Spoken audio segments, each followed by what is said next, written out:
Assalamualaikum warahmatullahi wabarakatuh. Alhamdulillah, alhamdulillahi rabbil alamin. Assalatu wassalamu ala asrafil anbiya'i wal mursalin,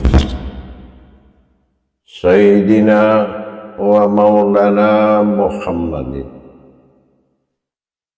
Ashhadu an la ilaha illallahul malikul haqqul mubin, wa ashhadu anna Muhammadan abduhu wa rasuluhu wassadiqul wa'dal amin.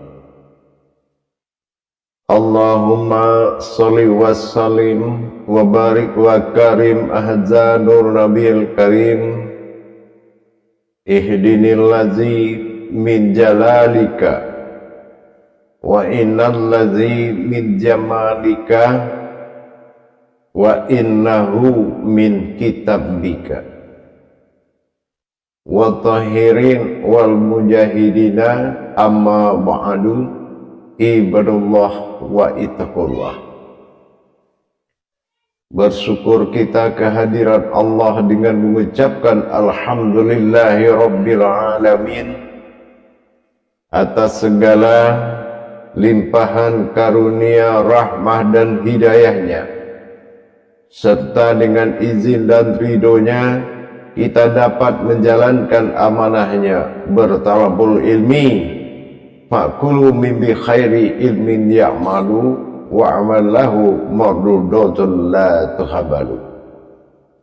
Sesungguhnya beramal dan beribadah itu tanpa ilmu pengetahuan, sesungguhnya ibadah itu tidak akan sampai dan tidak akan diterima.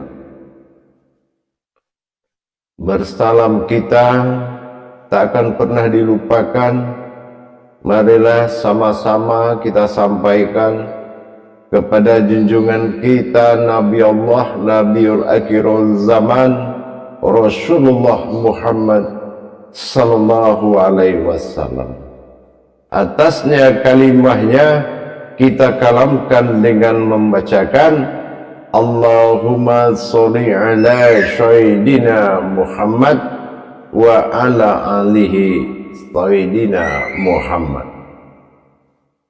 Alhamdulillah, bertemu lagi dengan saya, Guru Mursyid Syekh Nur Muhammad Buya Irwan Maulana Al-Khalidi, Pasaman, Sumatera Barat, Indonesia. Tentunya dalam rangka meningkatkan iman dan takwa kita, perlulah kiranya kita berbagi ilmu dan wawasan dengan tujuan menambah iman, meninggikan takwa kita sehingga mencapai apa yang dimaknakan oleh Allah, bukan apa yang diartikan.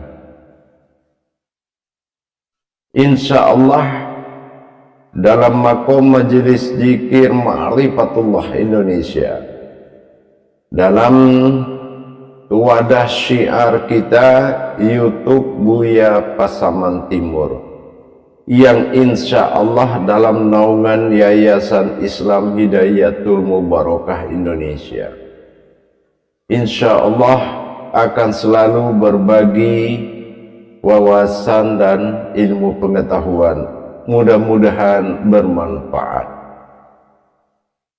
Jamaah, para hadirin dan hadirat, kaum muslimin dan muslimat dimanapun berada, rahimakumullah.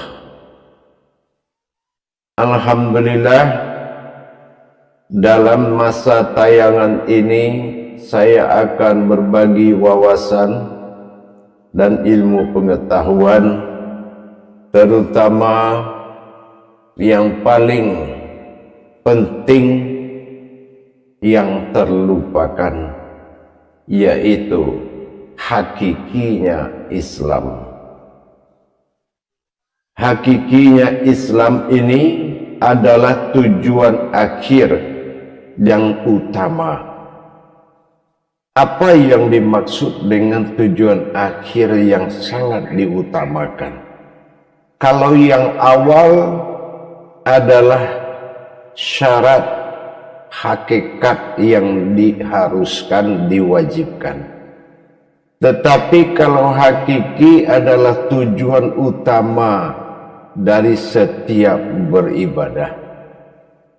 Kalau kita melakukan sifat hakiki, sebelumnya dituntut kesempurnaan hakikat. Jadi 3 syarat ini harus terkumpul dengan baik. Satu adalah syariatnya.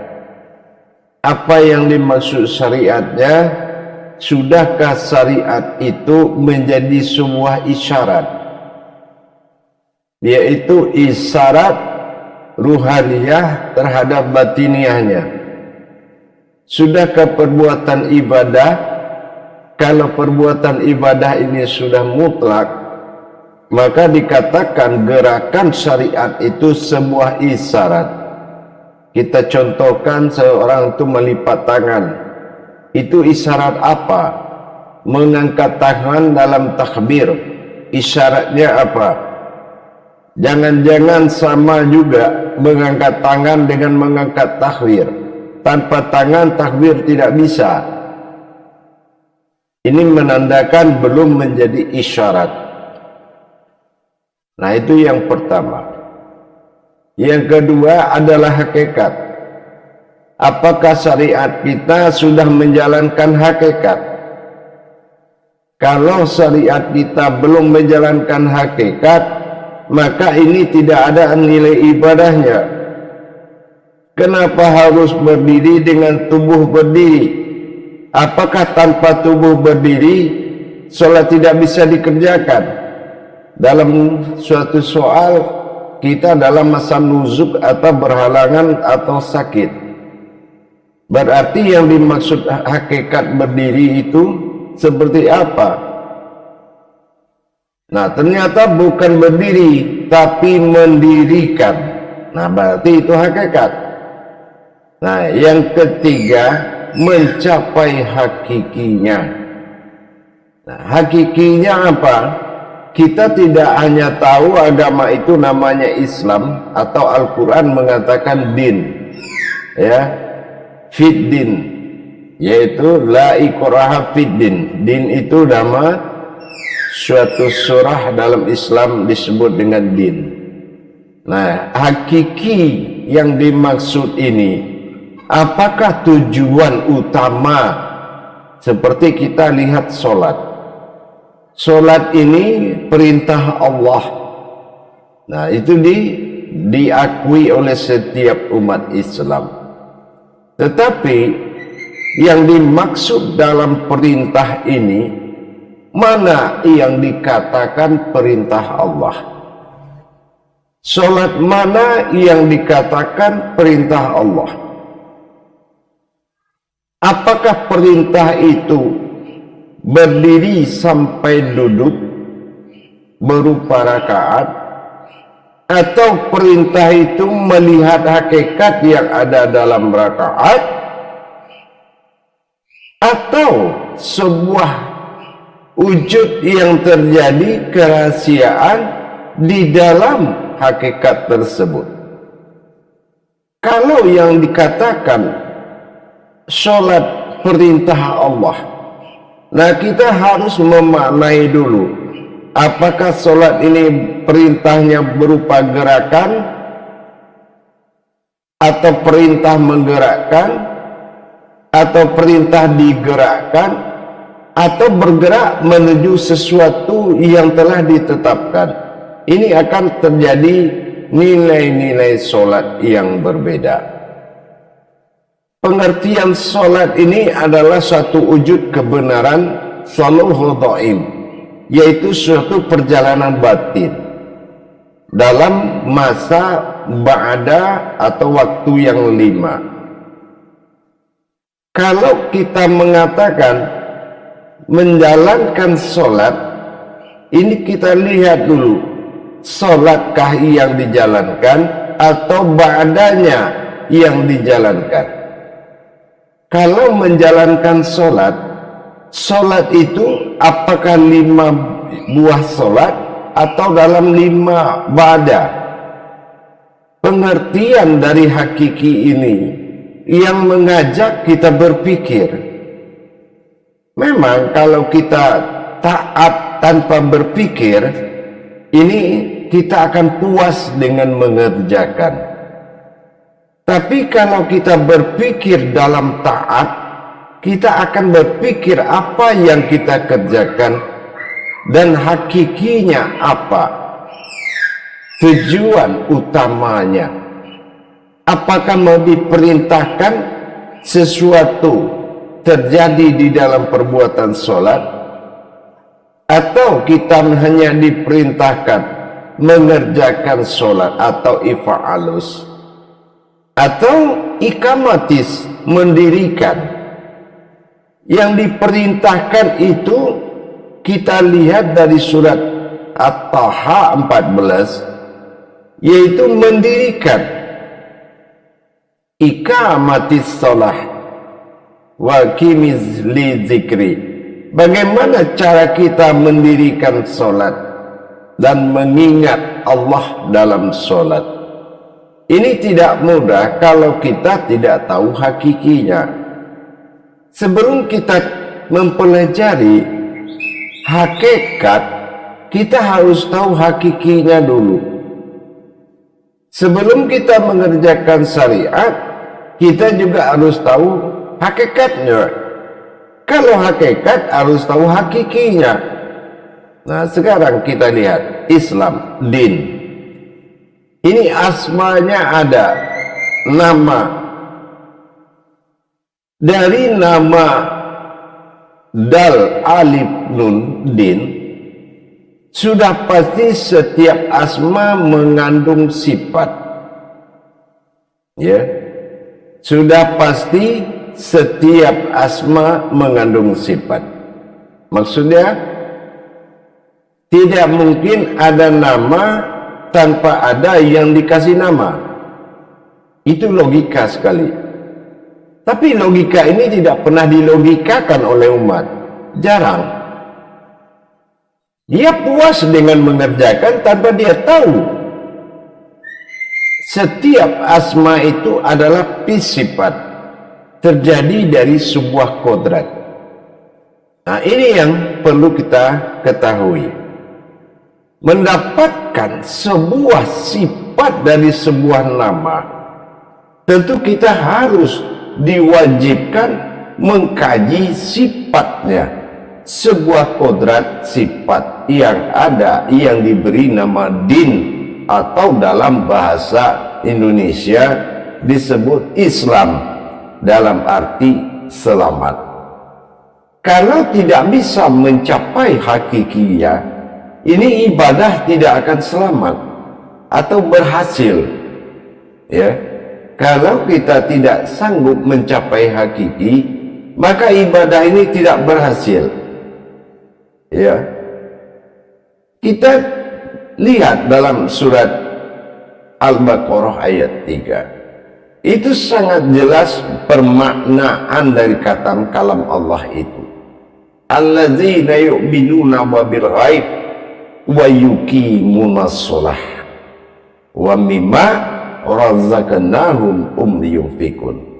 Kalaulah kita ini diwajibkan yakin kepada yang gaib, yang gaib ini berhubungan dengan wa yuqimunas shalah, artinya saripati dari hakikat tadi, yaitu wa yuqimunas shalah, hakiki daripada salat.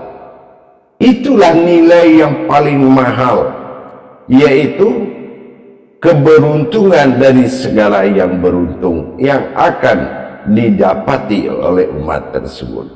Wa mimma razaqnahum yunfikun. Tapi kalau kita belum paham apa hakikinya, dihimpun sebuah pertemuan atas nama ketuhanan disebut dengan sholat, tapi kita tidak bisa melaksanakan sebuah pertemuan yang hakiki di dalam sebuah sholat, maka kita telah mengerjakan amaliyah sholat, bukan ibadahnya sholat, tapi amaliyahnya sholat. Orang yang mendapatkan ketuhanan 24 jam, dia harus berhasil dulu mendapatkan hakiki dari sebuah sholat. Syarat-syarat hakiki inilah yang jarang disampaikan oleh pemuka-pemuka agama. Tetapi mentaatkan syariat, meramaikan masjid itu utama bagi himbauan amaliyah. Himbauan ibadah adalah mendirikan amaliyah tersebut, yaitu berupa hakikat. Berbeda dengan panggilan ilmu. Kalau panggilan ilmu yaitu menjalankan hakiki atau kerahasiaan, berarti tingkat sholatnya ini sudah orang yang beruntung. Kenapa kita kaji sampai begini?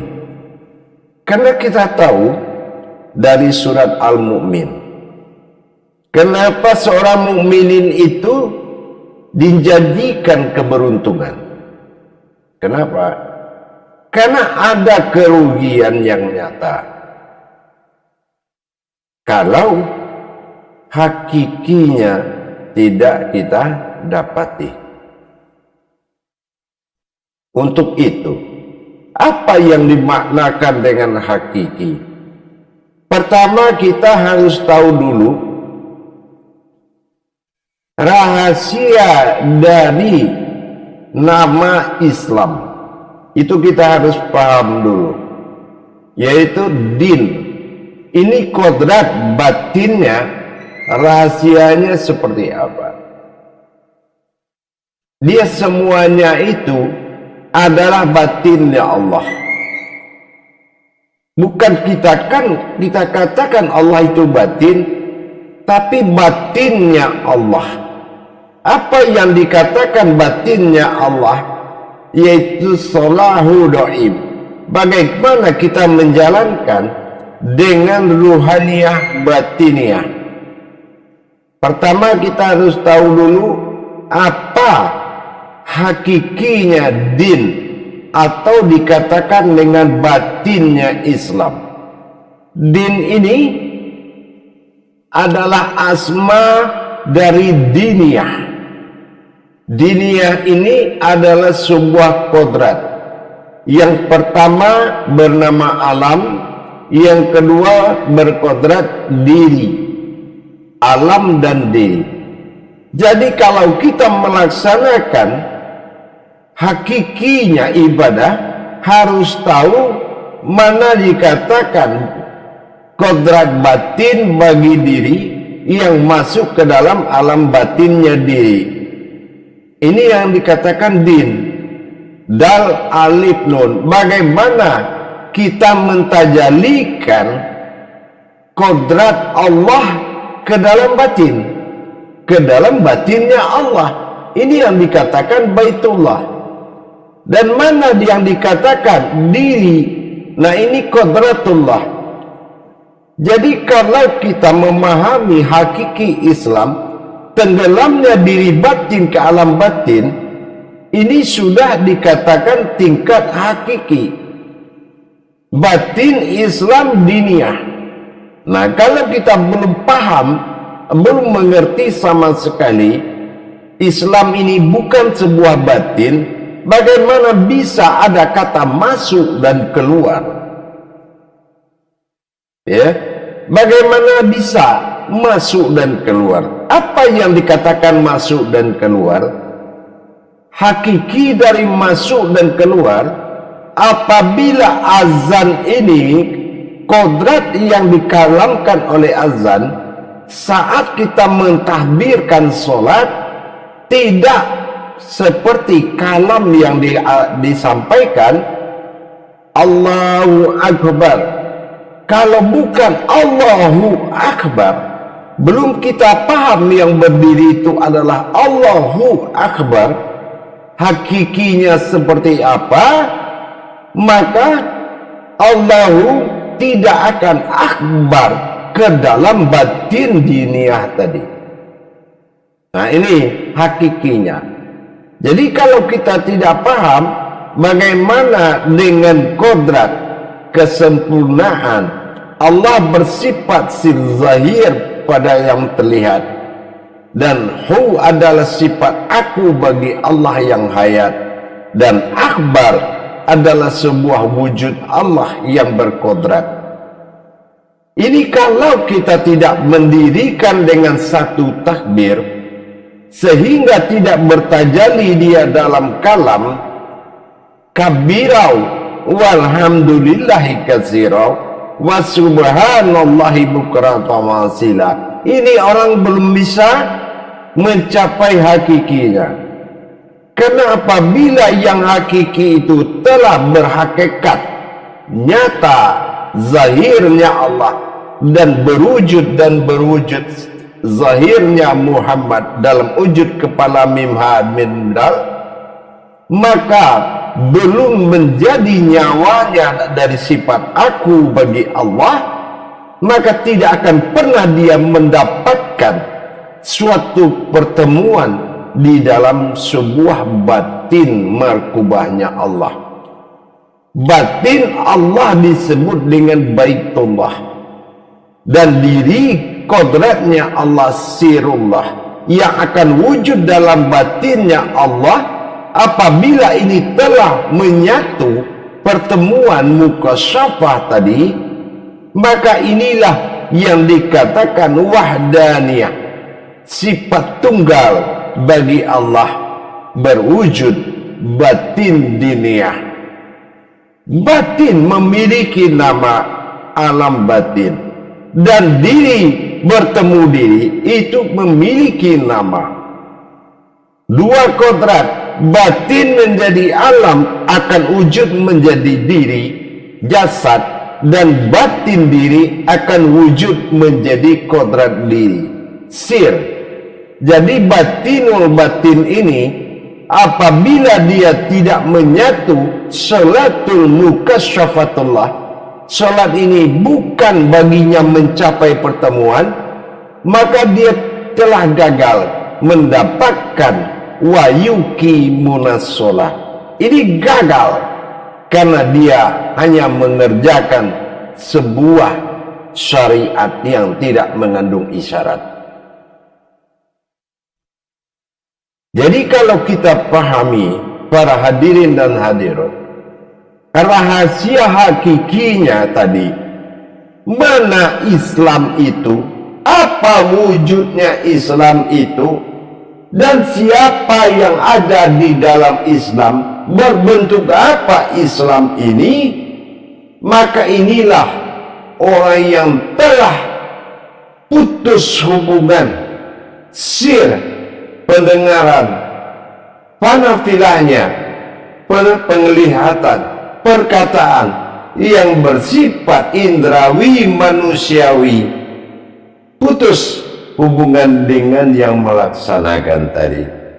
Karena batin tunggal yang ada dalam wujud alam tunggal yang membuat solat ini mencapai kekusukan tertinggi, itu adalah rahasia bagi orang yang membutuhkan Tuhan dalam sholatnya.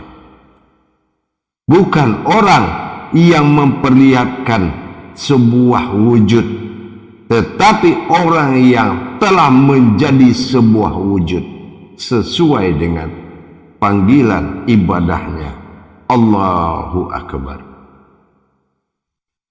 Dengan demikian kita mulai memahami bahwasannya perbuatan daripada rukun dan rakaat adalah tajalli dari sebuah ibadah. Itu hanya perjalanan sesuatu rahasia menuju makom rahasia berhenti dalam wujud rahasia. Ini kalau kita belum mencapai, belum pantas dikatakan menghadap Allah, karena dinyatakan di dalam perbuatan adalah sesuatu yang berwujud kepada Allah, yang akan lebur dalam wujudullah, berwujud kepada Allah dalam luput dalam wujudullah. Inilah rahasia hakikinya Islam. Kita harus tahu mana alam batin Islam yang disebut diniyah, dan mana kodrat diri Islam yang disebut ruhaniyah. Maka terlihatlah dalam bentuk gerakan mukhodiyah. Jadi dalam perjalanan batin ini harus mencapai hakikinya. Islam bukan perbuatan yang tidak mengandung kekuatan nilai, tetapi Islam adalah gerakan yang ditimbulkan oleh kekuatan, bukan kekuatan yang bergerak. Jadi dengan demikian, rahasia-rahasia yang ada di dalam kodrat Islam, yaitu di dalam wujud batin diniyah tersebut, harus betul-betul dicapai dalam takbir Allahu Akbar. Nyata sudah berwujudlah kerahasiaan Allah dan luput di dalam sirnya Allah. Maka ini yang dikatakan 24 jam Islam telah menjadi suatu kodrat tajali yang penuh dalam 24 jam dalam adab 5 waktu. Yang namanya perbuatan solat hanya ada satu solat dalam 5 waktu. Sekali lagi kepada hadirin dan hadirat kaum muslimin dan muslimat, saya ingatkan, kebenaran solat itu hanya satu dan dijalankan dalam 5 waktu. Bukan waktu yang 5 yang benar, solat yang satu itu salah. Mana solat yang satu? Solat yang hakiki. Dan mana yang 5 waktu? Mendirikan hakikat di dalam waktu yang 5. Mudah-mudahan ini bisa bermanfaat dan mengingatkan kepada kita semua bahwasannya kalau kita tidak memiliki tujuan kodrat hakikat yang bertujuan kepada hakiki, maka sesungguhnya solat itu kosong, tidak mendapatkan nilai apa-apa di mata Allah. Afqalala fil mu'minin allazihum sholatihim qasi'un. Beruntunglah orang-orang yang berilmu yang kusuk dalam sholatnya. Ingat, fakulu min bi khairi ilmin ya'malu wa amalahu maruratul la tuhabalu. Beramal dan beribadah tanpa ilmu, maka ibadah ini akan kembali dan tidak akan diterima. La tuhabalu. Maka kita diwajibkan menuntut ilmu. Apa gunanya semuanya kalau dirimu tidak terjadi tajalli solat yang berkekalan, yang jatuh kepada syariat, yang jatuh kepada hakikat, tarikat dan ma'rifat? Itu adalah makom ibadah, bukan perbedaan ibadah. Dengan demikian keberuntungan tetap akan ada. Kalau keberuntungan hakiki ini sudah ada, terlihat jelas seorang yang berbuat baik dalam Islam, dia tidak pernah menerima upah di dalam rumah ibadahnya Allah. Ingat, sesuatu yang hilang tidak akan pernah ada di dalam rumahnya Allah. Justru yang hilang itulah yang ada. Insya Allah mudah-mudahan bisa bermanfaat buat kita bersama. Saya sebagai guru mursyid mengingatkan kepada kita semua agar tidak lupa amanah-amanah orang yang terdahulu dari kita. Hiduplah di zaman sekarang dan berilmulah ke masa lalu. Maka selamatlah kita dalam menjalankan hidup dan kehidupan. Barakallahu ya karim. ya Rahman ya Rahim. Akhirul kalam wa billahi taufiq wal hidayah. Wassalamualaikum warahmatullahi wabarakatuh.